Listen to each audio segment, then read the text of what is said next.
nange nefiriza okwera muwala we gwaggomolola chief. But I had the King of Kings. Naye naye nakaba kwabakaba. The Lord has brought me through that.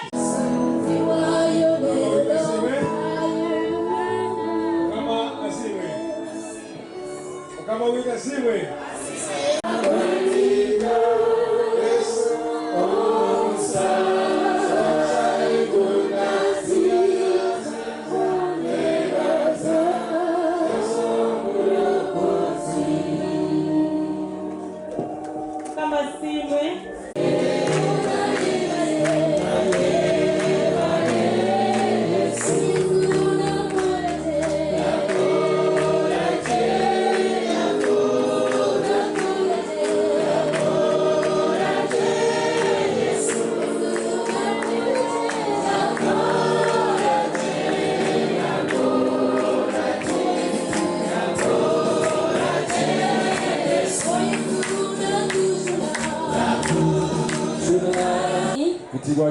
I come from Western Uganda diocese, and I'm here to proclaim the name of Jesus. Hallelujah. Hallelujah. Ekyeshongole kiri mu Ankole tujja muteega lutemo omumutwalize omubuheereza omumaka gitu kenjiro pia negamba yabe tabipinduka twaza kwinala. Clap your hands if you see. Kubira Yesu ngalizana.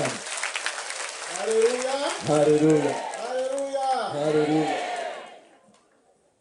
The host bishop, the cluster, abalabirizi abatesitesi, the cluster chairperson of Ankole region, ne ssentebe owa Ankole region, our guest speaker, aboogezi baffe ab'olunaku, our beloved friend and brother Bishop Dr. Samson Maruda, mukwano gwaffe ow'Oluganda Bishop Samson Maruda.